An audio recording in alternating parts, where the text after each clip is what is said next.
L'année 2020, le laboratoire de génétique à Varsovie. Les derniers résultats apparaissent sur l'écran de l'ordinateur. 5852 échantillons de lignée maternelle, 2705 chromosomes Y masculins, tous les 16 voïvodies de Pologne, la plus grande étude de l'ADN polonais de l'histoire. Les scientifiques s'attendaient à voir un tableau européen ordinaire, un mélange de gènes, l'influence des voisins, les traces d'émigration, mais ce qui est apparu sur le moniteur les a poussés à tout revoir. Un groupe haplogroupique mystérieux domine avec une force incroyable. 56,93%. Une telle concentration n'existe nulle part en Europe. Ce n'est pas seulement de la statistique, c'est une frontière. Une ligne génétique qui divise le continent en deux, Est et Ouest, Slave et Germain. Et cette frontière invisible passe directement à travers la Pologne, à travers chaque cellule du corps polonais. Aujourd'hui, nous allons découvrir ce qui se cache derrière ces chiffres et pourquoi ils réécrivent la carte de l'Europe.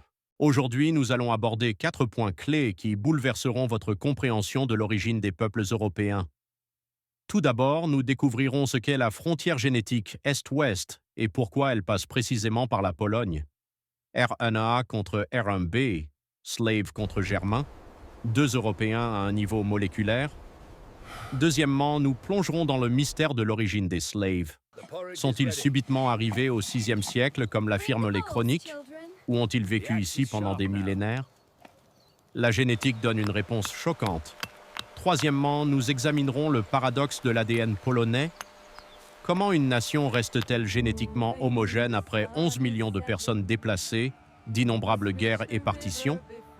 Et enfin, nous révélerons le lien entre la mystérieuse culture de la céramique de Kord, datant de 5000 ans, et les Polonais modernes. Un fil tendu à travers les siècles, et à la fin je vous parlerai d'un marqueur génétique qui n'existe que chez les Slaves et qui est apparu à l'âge du bronze. C'est l'archéologie inscrite dans l'ADN. L'analyse génétique consiste à travailler avec des millions de points de données. Chaque lettre du code génétique doit être lue sans erreur. Chaque mutation doit être datée. Chaque haplogroupe doit être classé. Cela prend des mois. Les ordinateurs fonctionnent jour et nuit, traitant des téraoctets d'informations. Ils construisent des arbres phylogénétiques, calculent des probabilités statistiques, comparent des séquences avec des milliers d'échantillons des bases de données européennes. L'équipe de scientifiques attendait les résultats. La Pologne, le centre de l'Europe, un territoire où les chemins historiques se croisent. Ici, des routes commerciales passaient, ici, les cultures se mélangeaient. Ici, différentes ethnies ont coexisté pendant des siècles. Et voilà que l'ordinateur a terminé les calculs finaux. Des chiffres sont apparus à l'écran, des pourcentages, la répartition des haplogroupes, les relations phylogénétiques. Tout ce que les scientifiques cherchaient depuis des mois, le tableau du génome polonais, complet, détaillé, prêt à donner des réponses aux questions sur l'origine du peuple. Saviez-vous qu'en Pologne vit un peuple avec la plus haute fréquence d'une haplogroupe Y chromosomique dans toute l'Europe? Il s'agit de l'haplogroupe R1A. 56,93% de tous les hommes polonais portent ce marqueur génétique dans leurs cellules. Voici un fait surprenant. Lorsque les généticiens ont analysé des échantillons de toutes les voïvodies du pays, ils ont découvert quelque chose d'incroyable. Ce chiffre est supérieur à celui de toute autre nation européenne. Imaginez, en Allemagne, R1A ne représente que 17,9%. En République tchèque et en Slovaquie, 36 à 38%. Même en Ukraine et en Russie, les chiffres sont plus bas, de 37 à 55%. Mais en Pologne, cet haplogroupe atteint un maximum absolu. C'est une empreinte génétique qui distingue les Polonais parmi tous les peuples du continent. Mais d'où vient ce mystérieux R1A? Le professeur Łukasz Grochowalski du Centre de génétique judiciaire de l'Université médicale de Poméranie, qui a dirigé l'étude à grande échelle, affirme: l'haplogroupe R1A est le marqueur déterminant de l'hérédité 4 chromosomique Slave. Son origine est liée à l'expansion indo-européenne depuis les steppes eurasiennes il y a environ 5 à 10 000 ans. Le mécanisme est à la fois simple et fascinant. Le chromosome Y est transmis exclusivement de père en fils, pratiquement sans changement pendant des centaines de générations. C'est un outil parfait pour retracer les lignées paternelles à travers les siècles. L'étude a révélé des fréquences maximales de R1A dans les régions centrales de la Pologne. Dans la voïvodie de Łódź, 68,14%, dans la voïvodie de Kujawia-Poméranie, 63,38%, des records absolus pour l'Europe. Les calculs montrent que les sous-lignées de R1A sont datées de 1600 à 2900 ans. Mais il y a une nuance. Des échantillons anciens de la région Volga-Oka indiquent une origine encore plus ancienne. L'histoire traditionnelle soutient que les Slaves sont apparus en Europe centrale au VIe siècle de notre ère. La grande migration des peuples. Les chroniques byzantines mentionnent pour la première fois les Slaves à cette époque. Procope de Césarée parle d'eux comme d'un nouveau peuple venu de l'Est, mais les données génétiques racontent une histoire très différente. Les sous-lignées de R1A retrouvées chez les Polonais modernes sont datées d'une époque bien antérieure, bien avant le VIe siècle, des siècles plus tôt, et les racines de ces lignées génétiques plongent dans un passé encore plus lointain, à l'époque où Rome était encore un empire. Cela crée un paradoxe. La lignée génétique slave était présente en Europe centrale bien avant que les historiens byzantins n'enregistrent l'apparition des slaves. Qui étaient de ces gens? D'où venaient-ils? Et pourquoi leurs descendants se sont-ils retrouvés ici, en Pologne? La réponse réside dans l'archéologie. D'ailleurs, un fait historique amusant. En 2010, des généticiens ont publié une étude qui a uni deux sciences. Ils ont comparé la répartition géographique de la sous-lignée R1-1A7 M458 avec les cartes archéologiques de l'Europe et ont trouvé une coïncidence remarquable.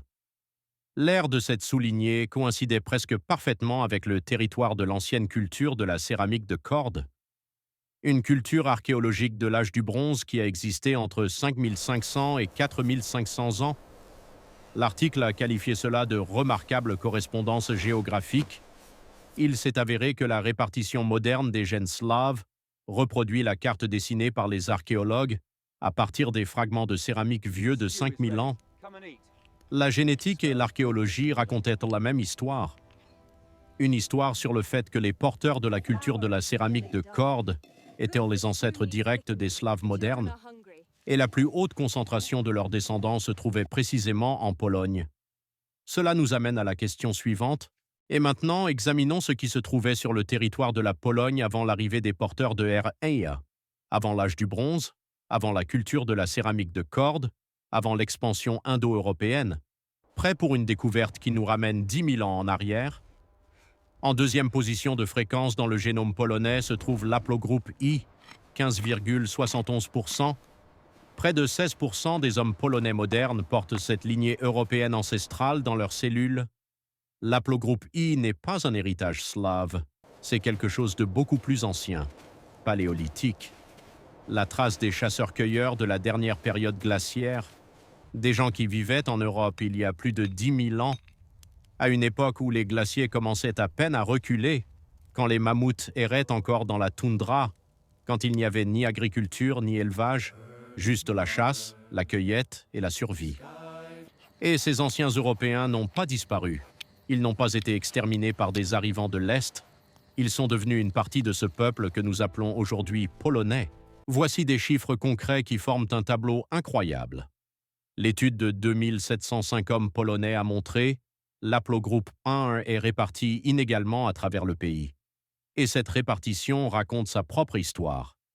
Les régions occidentales de la Pologne, la voïvodie de Lubus, 25,47%, la Basse-Silésie, 23,38%. Ce sont les taux maximaux.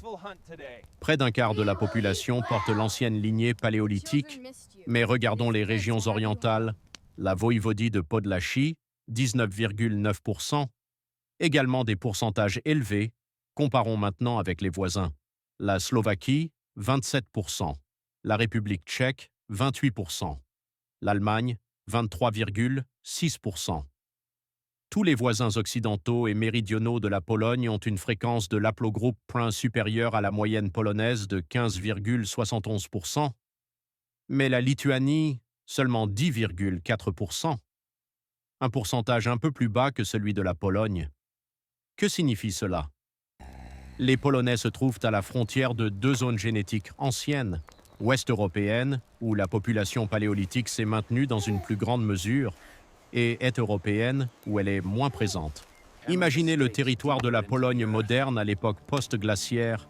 Des gens y vivaient déjà, des porteurs de l'aplogroupe I, des Européens paléolithiques. Leurs descendants forment aujourd'hui un cinquième du génome polonais, puis est venue l'époque néolithique, la plus grande révolution de l'histoire de l'humanité, le passage de la chasse à l'agriculture, et cette révolution n'est pas venue toute seule. Elle est venue avec des gens. Des tribus agricoles ont progressé depuis le sud, à travers les Balkans. Elles apportaient un mode de vie complètement différent. Agriculture, élevage, habitat permanent et d'autres gènes. Dans le génome polonais moderne, on trouve des haplogroupes E, J, G, d'origine moyen-orientale, des marqueurs des agriculteurs néolithiques, E, 3,84%, J, 3,22%, G, 1,22%, au total 8,28%. Deux populations se rencontrent sur le territoire de l'Europe centrale, des chasseurs paléolithiques et des agriculteurs néolithiques. Et au lieu de guerre, il y a eu fusion, un mélange de gènes, la création d'un nouveau génome, réunissant les plus anciens Européens et les arrivants du Sud. Mais voici ce qui est vraiment fascinant. Les scientifiques ont utilisé la méthode AMOVA, analyse de la variabilité moléculaire. C'est un outil statistique qui montre à quel point les différentes régions d'un pays diffèrent génétiquement. Les résultats ont été stupéfiants. Pour le chromosome Y, 99,25% de la variation se produit au sein de la population. Seulement 0,75% entre les voïvodis. Pour les lignées maternelles, c'est encore plus étonnant, 99,78% à l'intérieur de la population. Seulement 0,21% entre les régions. Que signifie cela? Un Polonais de Varsovie est génétiquement presque identique à un Polonais de Cracovie ou de Gdańsk. Les différences régionales sont insignifiantes. C'est une masse génétique unique de la Baltique aux Carpates, de l'Oder au Bug. La Pologne est l'une des nations les plus génétiquement homogènes d'Europe, malgré l'histoire complexe. Commençons par une découverte qui montre la Pologne comme une zone de contact entre deux mondes. L'aplogroupe R1b, 14,9% du génome polonais, c'est une lignée ouest-européenne, dominante en Allemagne, en France, en Espagne, en Grande-Bretagne. En Allemagne, R1b atteint 38,9%, en République tchèque et en Slovaquie, 20 à 25%, et en Pologne, à peine 14%. Mais cela reste une part significative. Un Polonais sur 7 porte un marqueur génétique ouest-européen. Ce qui est intéressant, R1b est réparti uniformément à travers toute la Pologne. Pas de gradient occidental, pas de concentration à la frontière allemande. Cela signifie une chose, les gènes ouest-européens sont entrés dans le génome polonais depuis longtemps, peut-être au néolithique ou à l'âge du bronze, et depuis ils se sont répandus uniformément. La Pologne est la frontière de deux mondes génétiques, le lieu de rencontre de R1a et R1b, de l'Europe de l'Est et de l'Ouest à un niveau moléculaire. Un fait moderne amusant. Après la Seconde Guerre mondiale, la Pologne a connu un déplacement de population sans précédent. Plus de 11 millions de personnes ont été déplacées ou transférées. Les frontières du pays se sont déplacées vers l'ouest. Des villes entières ont changé de population. Les Allemands sont partis vers l'ouest. Les Polonais sont venus de l'est, des Crésis, des territoires orientaux transférés à l'URSS. Environ 200 000 Polonais ont été déplacés de la République socialiste soviétique lituanienne vers la voïvodie de Varmie-Mazurie. La Poméranie occidentale et d'autres régions ont reçu des populations provenant de différentes parties de la Pologne d'avant-guerre. En apparence, un tel mélange à grande échelle aurait dû détruire la structure génétique de la nation. Mais les analyses génétiques montrent le contraire. L'homogénéité a été préservée. Pourquoi? Parce que des gens génétiquement similaires ont été déplacés. Les Polonais de l'Est sont indiscernables des Polonais de l'Ouest au niveau génétique. Les Polonais de Vilnius avaient le même profil génétique que les Polonais de Poznań. L'histoire a redessiné les frontières, mais les gènes sont restés et ont raconté la vérité sur l'unité du peuple. Voyons maintenant le quatrième haplogroupe en importance dans le génome polonais. N, 4,29%, une petite part mais très représentative, C'est une lignée baltfino-ougrienne, un marqueur des peuples d'Europe du Nord-Est. Pour comparaison, en Lituanie, l'aplogroupe N atteint 44,9%, presque la moitié de la population lituanienne, alors qu'en Pologne, seulement un peu plus de 4%, une différence de plus de 10 fois. Mais même ce petit pourcentage est suffisant pour voir l'empreinte des liens historiques.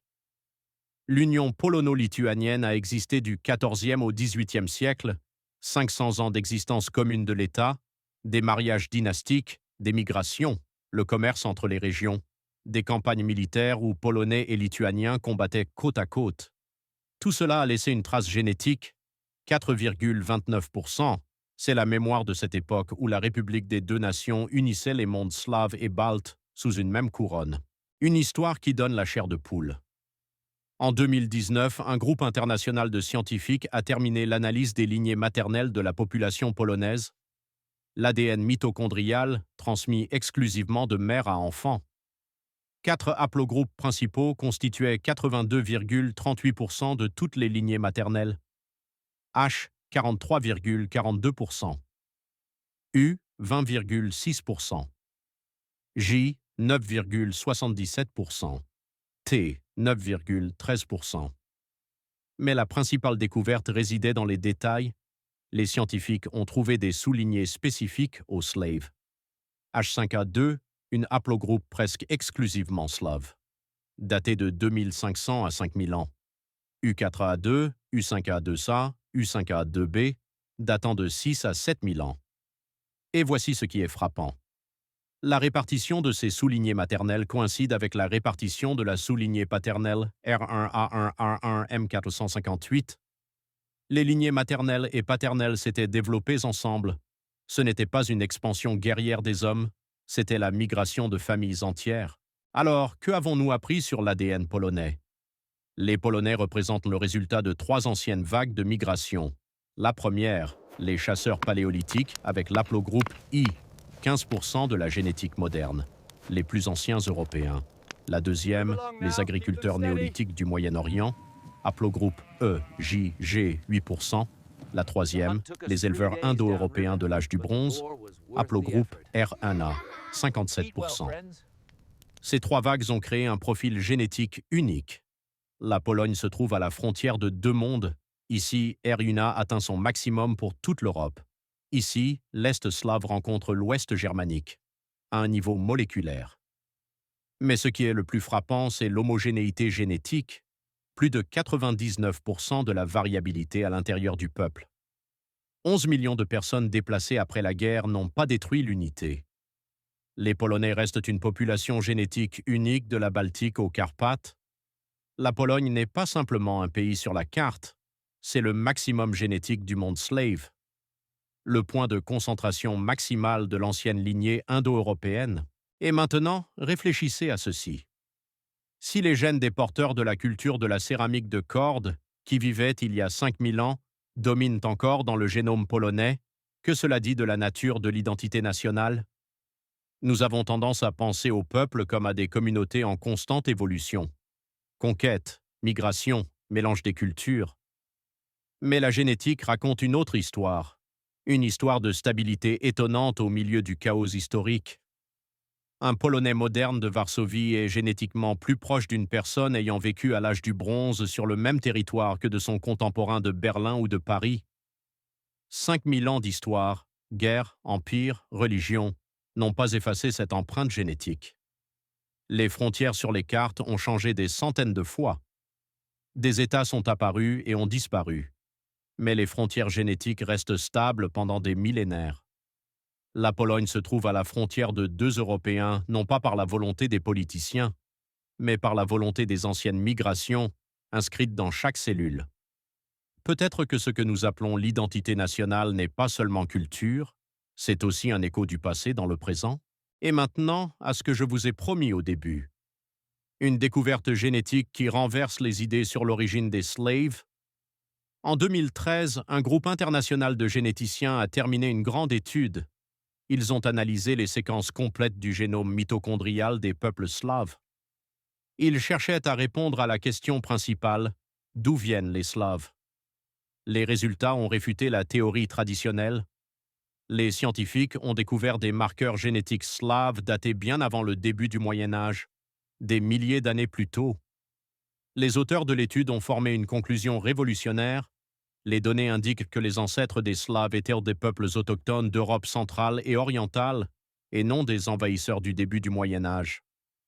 L'hypothèse autochtone. Les Slaves n'ont pas été une arrivée extérieure. Ils se sont formés ici, en Europe centrale, pendant des milliers d'années. À partir du mélange des chasseurs paléolithiques, des agriculteurs néolithiques et des éleveurs indo-européens de l'âge du bronze, au VIe siècle, le processus s'est achevé, et les Byzantins n'ont simplement enregistré ce qui s'est constitué pendant 3000 ans.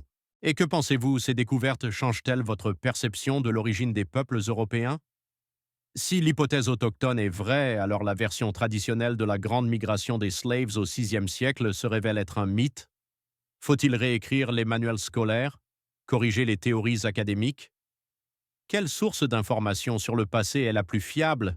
Les chroniques byzantines, écrites par des personnes ayant leurs objectifs et préjugés? Ou bien la molécule d'ADN qui enregistre les événements objectivement pendant des milliers d'années? Et voici une question pratique. Peut-être y a-t-il parmi vous ceux qui ont effectué un test génétique commercial? Avez-vous découvert des marqueurs slave, un pourcentage élevé de R1-TIA, ou peut-être des mélanges inattendus que les légendes familiales n'ont pas mentionnés? Écrivez dans les commentaires. Ce n'est pas juste une discussion académique, c'est une question sur comment nous comprenons notre propre histoire et identité. Et enfin, l'étude de 2020 est la plus vaste dans l'histoire de l'étude de l'ADN polonais. Mais ce n'est pas la fin, ce n'est que le début. Les technologies de séquençage s'améliorent chaque année. Ce qui coûtait des millions et prenait des mois il y a 10 ans peut aujourd'hui être réalisé en quelques jours. Et dans 20 ans, ce sera encore plus rapide et précis. Les futurs généticiens analyseront les anciens échantillons d'ADN provenant des monuments archéologiques de Pologne, des sépultures de la culture de la céramique de Cordes, des établissements néolithiques, des sites paléolithiques. Ils liront les génomes des personnes ayant vécu il y a 2000, 3000, 5000 ans et les compareront avec les Polonais modernes.